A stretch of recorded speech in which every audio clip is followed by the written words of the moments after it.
So, time is an essential concept. All human action takes place in time. However, those words are a little misleading. They give the impression that time is external, and I go inside it when I act. No, time is what I feel when I act. Without action, there is no time. I remember a movie I saw as a child many years ago, and it was called Johnny Got His Gun. It was about a man who goes to war and loses everything. He is blind and deaf. He has lost his limbs. All is dark, and so he cannot act, except in his thoughts. Time stops for him, because he no longer acts. The subjective concept of time. In the subjective concept of time, expectations or imagination of future actions plays an essential role. How do human beings form expectations? By creatively recombining and using as raw material the bits of past memories already in our minds. By the way, memories of the past are not objective. Just as our expectation or imagination of the future is like memories projected into the future in a creative way that had not been conceived of before, when we did the exercise of remembering the past, we remembered it subjectively. 5 of us could have been together in the same place at the same time last summer, and we would remember it 5 radically different ways, or with different nuances. We have seen, and more importantly, we have felt and stored the experience in our own way. It is as if our own subjective view of the past had fused with our creative way of envisioning the future.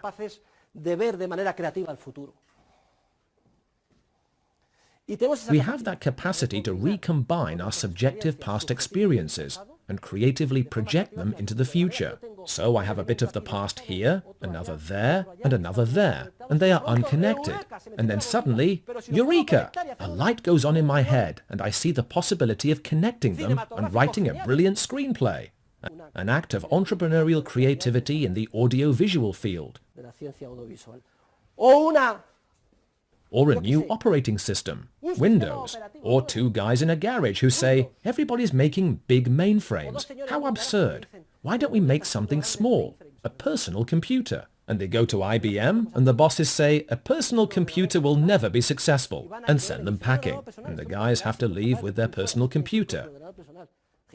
Idiots! You're idiots! And they leave with their tail between their legs. They go to another company where they are shown the door again. And then they go to Xerox or Apple Computer and are told, well, yes, we're going to give this a try, but we're very skeptical. The guys had a creative vision, and the idiots were the bosses at IBM who almost missed out. Pure conceit blinded them. In all spheres, expectations enable us to envision the future.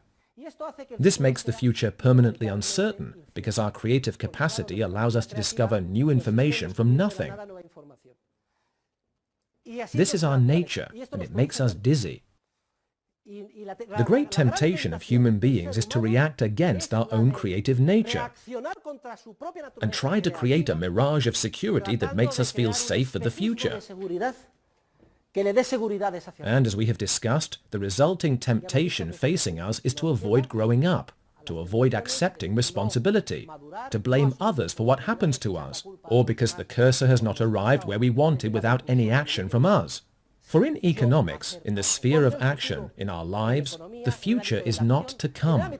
Let's just see what happens. I'll just stay here and see what tomorrow brings. No. What tomorrow brings depends on what you do today. If you just remain passive, life will simply pass you by, and you will not achieve anything. The future is to be built. It is to be made. Please reflect on this. Our great temptation is to rebel against our own creative nature, against the permanently uncertain nature of the future, and demand security where there is none. However, we do have some tools to help us. They assist us. They do not provide a guarantee, but they make things easier. They permit us, that is the correct term, they permit us to face up to the uncertainty of the future with a chance of success. One tool is our own entrepreneurship. When we get down to work, we tend to achieve the ends we have set for ourselves. We tend to achieve them. There is no guarantee. As we move toward the lighthouse, in the midst of that dark storm, we approach the lighthouse.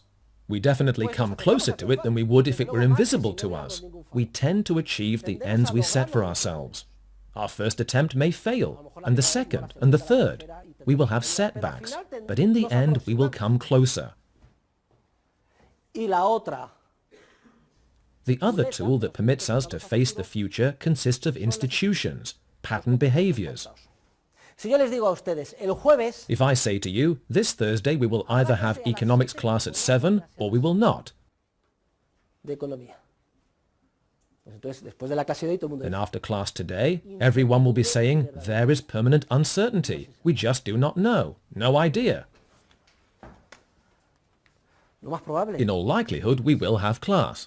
We can infer this from our behavior patterns, which are institutional. For instance, I do not come here in my birthday suit, but in a suit and tie.